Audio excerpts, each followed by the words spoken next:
चलो देखो, तो कल हम लोगों ने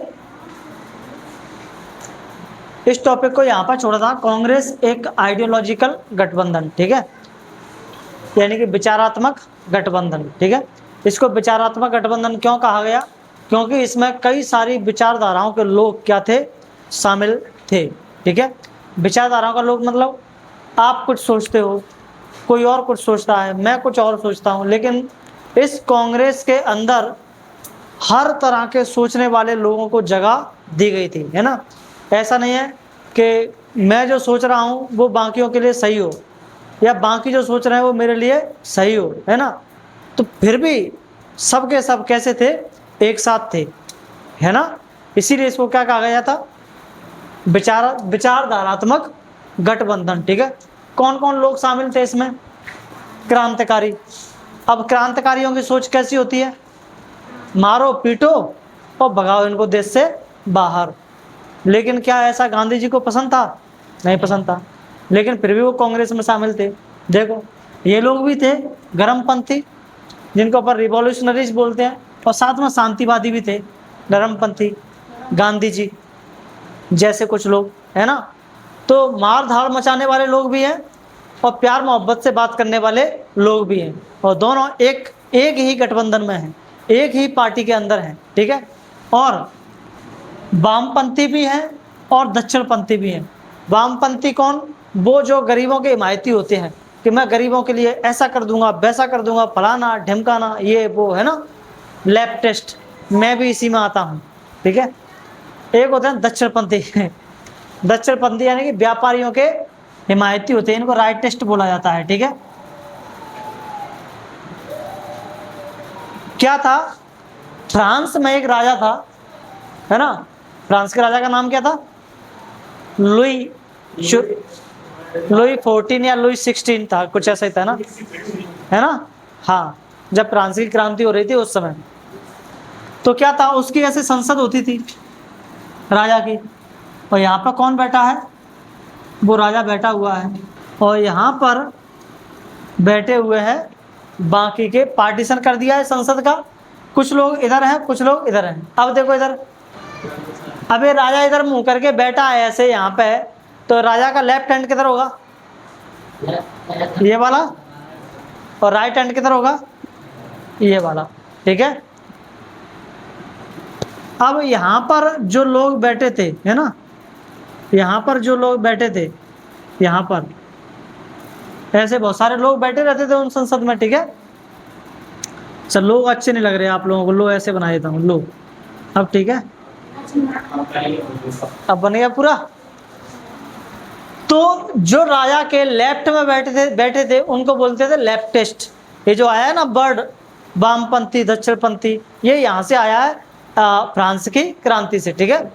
तो इनको लेफ्टिस्ट बोला गया, इनको राइटिस्ट बोला गया। ये लोग जो होते थे, ये लोग यहाँ पे संसद में आतंक फैला देते थे। आतंक का मतलब संसद में ये वही लोग हैं जो एमएलए हैं, एमपीज हैं, है ना।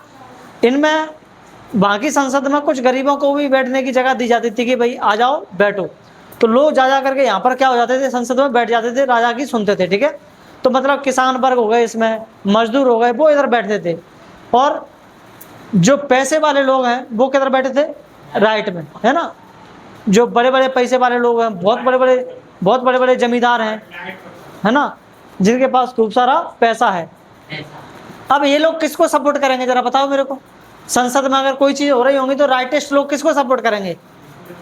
व्यापारियों को, उनका फायदा पहुंचाएंगे। ये लोग जो मजदूर हैं, किसान हैं, गरीब हैं, ये किसको सपोर्ट करेंगे? अपनी कम्युनिटी को सपोर्ट करेंगे, गरीब लोगों को सपोर्ट करेंगे, है ना। तो ये लोग यहाँ ही से बढ़ आए। देखो, वामपंथी, इसको अपन बोलते हैं वामपंथी। बाम हाथ, ये बायां हाथ, ये दायां हाथ, वामपंथी, और ये दक्षिणपंथी। सीधे हाथ को दक्षिण, बाम हाथ वो बोलते हैं दक्षिणपंथी, है ना, सीधे हाथ की तरफ बैठे दोनों। तो ये जो वर्ड आए हैं वो यहाँ से आए हैं, ठीक है। तो देखो, ये वर्ड मैंने समझा दिए, शायद आप लोगों को इनके बारे में कभी पूछ रहे, बताओ दक्षिणपंथी कौन होते हैं, वामपंथी कौन होते हैं, दक्षिणपंथी कौन होते हैं? तो वामपंथी वो लोग होते हैं जो गरीबों के हिमायती होते हैं। इतना भी लिख दोगे बहुत है तुम्हारे लिए, ठीक है। ये सब लिखने की जरूरत नहीं है कहाँ से आया, लेकिन तुम्हारे लिए क्वेश्चन पूछ दिया है 3 नंबर में, 4 नंबर में, तो फिर ये कहानी बता देना कि ये वर्ड पहले आए कहाँ से थे और इसका मतलब क्या होता है। वैसे इतना पूछेगा नहीं, पूछेगा तो केवल इतना, दक्षिणपंथी का मतलब क्या होता है, वामपंथी का मतलब क्या होता है, ठीक है। दक्षिणपंथी वो लोग जो व्यापारियों के हिमायती थे, वामपंथी वो लोग जो गरीबों के हिमायती थे, ठीक है, मतलब उनको सपोर्ट करने वाले। अब गुटों में तालमेल पढ़ते हैं अपन, कांग्रेस प्रणाली। जो कांग्रेस थी, कांग्रेस ने जब ऐसा किया, सारे गुटों में तालमेल बनाने की कोशिश की, तो उससे कांग्रेस के अंदर एक चीज डेवलप हुई, वो थी सहनशीलता। क्या? सहनशीलता। सहनशीलता का मतलब क्या होता है? टॉलरेंस करना। क्या करना? टॉलरेंस। टॉलरेंस का मतलब जैसे आप बाहर पढ़ने गए कहीं, है ना, और आपने अपने लिए रूम ढूंढा और आपको रूम नहीं मिल रहा है कहीं, लेकिन फाइनली एक रूम मिल गया है, लेकिन उसमें रूम में एक नागालैंड का व्यक्ति रहता है ना। अब आपको उस व्यक्ति के साथ में क्या करना है? रहना है। मतलब लड़की है तो नागालैंड की लड़की मिल गई है, और लड़का है तो नागालैंड का लड़का मिल गया उसको रहने के लिए, ठीक है। आपको उसके साथ में रूम शेयर करके रहना है। अब आपको उसकी भाषा समझ नहीं आती है और उसको आपकी भाषा समझ नहीं आती है। आप जब सोते हो वो उस समय जागता है, और आप जब जागते हो उस समय वो सोता है ना। आप जब पढ़ने बैठते हो उस समय वो पूजा कर रहा होता है, ऐसे घंटी बजा करके, टन टन टन टन ऐसे चलती रहती है, उसकी आरती चल रही होती है उसकी, और आप कर रहे हो, आप बैठे हो उस समय एकदम ध्यान लगाने की कोशिश कर रहे हो पढ़ाई में, लेकिन लगा पाओगे? नहीं लगा पाओगे। फिर आप भी हो, है ना, उसी माइंड सेट के कि बेटा तू पढ़ाओ, है ना। जैसे वो पढ़ने बैठता है, आप अपना डीजे चालू कर देते हो, उसमें धमाके से बढ़िया गाने बजाने लगते हो, उस समय वो नहीं पढ़ पा रहा है। यानी कि दोनों में ऐसे ही घमासान मचा हुआ है। धीरे धीरे धीरे धीरे क्या होगा? क्या होगा जब कोई ऑप्शन नहीं होगा? तो एक, है ना, तरीका अपनाया जाएगा, कोई तीसरा रास्ता अपनाया जाएगा। भाई एक काम कर ले यार, मैं इस समय सोता हूँ तो इस समय तू पूजा मत किया कर, है ना, दूसरा टाइम देख ले कोई पूजा करने का। मैं जब पढ़ता हूँ तब तू कुछ और काम कर लिया कर, है ना, ये डिस्टर्ब करने का काम मत किया कर। कुछ ऐसी बातें होंगी, और उससे क्या होगा? धीरे धीरे धीरे धीरे दोनों में एक ऐसा गुण विकसित होगा कि धीरे धीरे दोनों एक दूसरे को क्या करने लगेंगे? अपनाने लगेंगे। यानी कि सहनशीलता, उसको सहने लगेंगे, है ना, उसको टॉलरेट करने लगेंगे। तो उसको ऐसा ही हुआ कांग्रेस के साथ में। जब कांग्रेस में इतने सारे लोग थे, है ना, अलग अलग विचारधारा के लोग, जो कि आपस में इनकी नहीं बन रही थी, लेकिन धीरे धीरे धीरे धीरे कांग्रेस के अंदर वो गुण विकसित हुआ सहनशीलता का। किसका? सहनशीलता का। अब कांग्रेस में जब सहनशीलता का आ गया तो कोई कुछ भी कहे, है ना, अब उसको कोई फर्क नहीं पड़ रहा है, ठीक है। तो इससे एक ये फायदा हुआ। कांग्रेस ने गुटों में तालमेल कैसे बनाया? तो सबसे पहली बात है अतिवादी से बचना, यानी कि कॉम्प्रोमाइज ओवर एक्सट्रीमिज्म, ठीक है। मतलब क्या था इसका?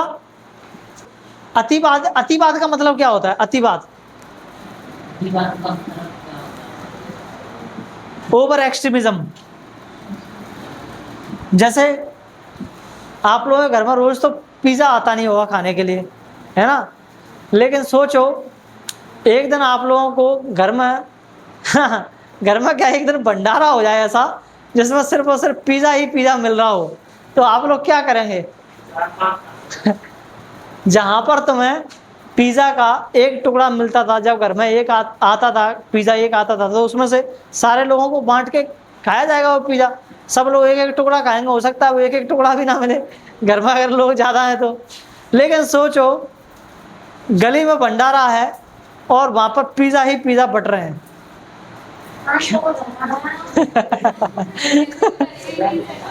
मान लो ऐसा कर दिया जाए तो आप लोग क्या करोगे? हैं? एक पीस खाओगे बस? बस मुझे इतना बता दो, एक पीस ही लोगे या एक पीस का भी उसमें से एक छोटा सा टुकड़ा लोगे, या फिर एक आन दो? है ना, यही करोगे ना? आन दे भाई, तू पहले आन दे, है ना, पहले तो 2-4 खा लेने दे, उसके बाद गिनती शुरू करें। हाँ, तो इसको कहते हैं अपन किसी चीज की अति कर देना, क्या कर देना, अति कर देना, है ना। अति करती है कहा आगे। तो कांग्रेस ने इस अति से अपने आप को बचाया, क्या किया, बचाया। मतलब जब भी कांग्रेस के पास कोई भी पॉलिटिकल पार्टी, कोई भी व्यक्ति कोई राय मशवरा करता या अपनी कोई राय देता तो कांग्रेस उसको आसानी से क्या कर लेती थी, मान लेती थी। वो ये नहीं कहते नहीं दूर दूर दूर हट, तेरी बात ही नहीं मानेंगे, ऐसा नहीं करेंगे, वैसा नहीं करेंगे, फलाना ढमकाना। ऐसे रुख से कांग्रेस ने अपने आप को क्या किया, बचाया। ठीक है। और दूसरा था तुम्हारा गुटबाजी कमजोरी नहीं ताकत बनाया कांग्रेस ने गुटबाजी को, है ना। लोगों को लगता है गुटबाजी क्या बन जाएगी, कमजोरी बन जाएगी, लेकिन कांग्रेस ने उसी गुटबाजी को क्या बनाया, अपनी ताकत बनाया। अगर एक पार्टी है, एक पार्टी के अंदर एक ए समूह रहता है, एक बी समूह रहता है, एक सी समूह रहता है, एक डी समूह रहता है ना, इन्हीं को अपन क्या कहते हैं, गुट कहते हैं। पार्टी क्या है तुम्हारी, एक ही। तो पार्टी के अंदर रहने वाले समूहों को, ग्रुप्स को हम क्या कह रहे हैं, गुट कह रहे हैं। ठीक है। उसमें कोई मजदूरों का गुट हो गया, है ना, कोई किसानों का गुट हो गया, है ना, क्रांतिकारियों का गुट हो गया, है ना, कोई व्यापारियों का गुट हो गया, कोई शांतिवादी लोगों का गुट हो गया। तो ये सब तुम्हारे क्या थे, उसमें गुट थे एक पार्टी के अंदर। ठीक है ना। ये गुट क्यों बनने हैं, अच्छा लोग गुट क्यों बनाते होंगे, गुट क्यों बनाते होंगे लोग, मजदूरों ने अपना गुट क्यों बनाया होगा, किसानों ने अपना गुट क्यों बनाया होगा, इन शांतिवादी क्रांतिकारी लोगों ने अपना गुट क्यों बनाया होगा, इन्होंने अपना गुट क्यों बनाया होगा। अगर कोई मजदूर गुट बना रहा है तो वो क्यों बना रहा है कि आगे चल करके शायद ये पार्टी सत्ता में आएगी तो हम कम से कम इस पर दबाव तो बना पाएंगे कि तुम्हें सत्ता में लाने वाले कौन थे, हम थे, अब हमारे लिए ये काम करो, है ना। तो गुट इसीलिए बनाए जाते हैं ताकि पॉलिटिकल प्रेशर बनाया जा सके, है ना, किसी के ऊपर। जैसे किसानों का एक जैसे मजदूर आंदोलन करते हुए मिलेंगे आप लोगों को, किसान आंदोलनों के बारे में आप लोगों ने सुना होगा। तो किसान आंदोलन क्यों करते हैं ये लोग, हाँ वो गुट ही है किसानों का, वो आंदोलन क्यों करते हैं, इसलिए ताकि सरकार उनकी बात को सुन सके, मान सके। तो इसीलिए ये गुट क्या होते हैं, बनाए जाते हैं ना, अपने हितों की रक्षा के लिए, अपने इंटरेस्ट को। तो क्या होता था, जैसे ये गुट बनाए गए थे कांग्रेस पार्टी के अंदर, तो जब भी गुटों में आपस में लड़ाई हो जाती थी तो वैसे गुट भाग जाते हैं, लेकिन कांग्रेस पार्टी के अंदर से कोई गुट भाग करके नहीं जाता था, वो आपस में ही क्या होते थे, लड़ते रहते थे, है ना, अपनी बात को मनवाने के लिए। इसलिए ये कांग्रेस पार्टी ज्यादा क्या बन गई, शक्तिशाली बन गई। ठीक है। और अगला तुम्हारा एक क्वेश्चन भी पूछा जा सकता है आप लोगों से, कांग्रेस प्रणाली क्या थी। तो एक साइंटिस्ट थी जिसका नाम था, अच्छा इसमें पॉलिटी में भी साइंटिस्ट होते हैं, यस, रजनी कोठारी। इसने इस टर्म को दिया, किसको, कांग्रेस सिस्टम को, कांग्रेस प्रणाली को। ठीक है। तो अगर आप लोगों से ओटी वगैरह में पूछ ले, बताओ कांग्रेस प्रणाली वर्ड सबसे पहले किसने इस्तेमाल किया था, रजनी कोठारी ने इस्तेमाल किया था। ठीक है। क्या होता है कांग्रेस प्रणाली में कि जिस समय देश आजाद हुआ 1952 के बाद, आप लोगों ने देखा तीनों चुनावों में कौन जीता, कांग्रेस जीती। उस समय कोई पार्टी थी ही नहीं, उस समय कांग्रेस ही मतलब सत्ता में है, पावर में है, और वही विपक्ष में है, अपोजिशन में है। यानी कांग्रेस के अंदर ही कुछ ऐसे ग्रुप बन गए हैं जो उनका क्या कर रहे हैं, विरोध कर रहे हैं, और कोई दूसरी पार्टी के लोग उनका विरोध नहीं कर रहे हैं। तो इसी सिस्टम को कहा गया क्या, कांग्रेस प्रणाली, है ना। नहीं तो ऐसा नहीं होता है ना। जो पार्टी सत्ता में है वो पार्टी विपक्ष में नहीं होती है ना। जैसे अभी सत्ता में बीजेपी है तो विपक्ष में तुम्हारी कौन पार्टियां हैं, है ना, कांग्रेस हो गई, है ना, आम आदमी पार्टी हो गई, है ना, मायावती की हो गई बीएसपी पार्टी, है ना, बहुजन समाज पार्टी, टीएमसी हो गई, तृणमूल कांग्रेस पार्टी, है ना, ममता दीदी की है।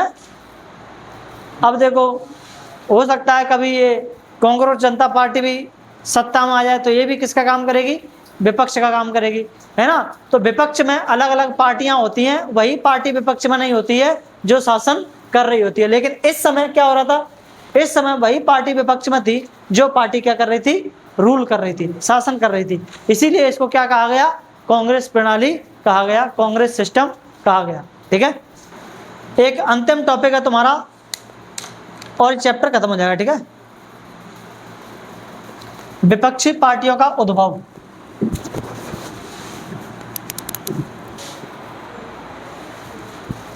अपन को देखना है विपक्षी पार्टियों का उद्भव, ठीक है। हम लोगों ने अभी इस चैप्टर में ये देखा कि कांग्रेस ही थी जो हर जगह जीतती जा रही थी, ठीक है। लेकिन उस समय छोटी छोटी पार्टियां थी जो एक अपोजिशन का रोल प्ले कर रही थी, लेकिन उस समय वो इतनी ताकतवर नहीं थी, छोटी छोटी थी, उनका इतना इम्पोर्टेंस नहीं था। लेकिन बाद में वो पार्टियां धीरे धीरे क्या होने लगी, बड़ी होने लगी, क्योंकि जनता का कांग्रेस से मन भरने लगा, है ना। और वो पार्टियां भी बहुत ज़्यादा बोलने लगी और लोगों को जोड़ने लगी, है ना, जिसकी वजह से नई नई पार्टियां क्या हुई, बनी, ठीक है, इमर्ज हुई। तो हमें वही क्या करना है, देखना है। तो अपन को इसमें पहले देखना है कि 1950s का दौर, 1950s का मतलब है 1950 से लेकर के 1960 तक का दौर, उन 10 सालों में विपक्ष का क्या हाल था, यानी कि उस समय कांग्रेस के अलावा जो पार्टियां थी वो क्या कर रही थी, ठीक है। तो हम लोगों ने देखा था ना 1952 में चुनाव हुए थे पहली बार और 1957 में चुनाव हुए थे। 1952 में कोई एक पार्टी थी जिसने कांग्रेस के साथ में पैरेलली चुनाव लड़ा था। पार्टी तो थी, 489 सीटें थी, 489। क्या सारी की सारी सीटें कांग्रेस ने जीती थी? नहीं, कुछ सीटें तो जीती थी किसी पार्टी ने। उस पार्टी का नाम क्या था? सीपीआई, है ना, कम्युनिस्ट पार्टी ऑफ इंडिया, है ना, भारतीय सोशलिस्ट पार्टी या भारतीय समाजवादी सोशलिस्ट पार्टी थी, है ना, भारतीय सोशलिस्ट पार्टी या भारतीय कम्युनिस्ट पार्टी, है ना, ऐसा उसका नाम था। तो ऐसा नहीं था कि पार्टियां उस समय नहीं थी, पार्टियां तो थी, लेकिन उनको लोकसभा और राज्यसभा में सीटें नाम मात्र की मिली हुई थी। यानी कि उस समय जो विपक्ष था वो बहुत ही ज़्यादा कैसा था, कमज़ोर था, ठीक है। तो विपक्ष की स्थिति कैसी थी? बहुत ही कमज़ोर, ठीक है। उसके बाद लोकतंत्र में विपक्ष की भूमिका, यानी कि role of opposition in safeguarding democracy. लोकतंत्र में विपक्ष की भूमिका, हम लोगों ने विपक्ष देखा अभी, विपक्ष क्या बहुत ताकतवर है? नहीं, है ना। उसके पास क्या बहुत सीटें थी? नहीं। इस विपक्ष ने क्या भूमिका निभाई, है ना, इस विपक्ष ने क्या भूमिका निभाई। मैं तीसरे पॉइंट को, ये तो तुम लोगों ने नोट कर लिया होगा ना,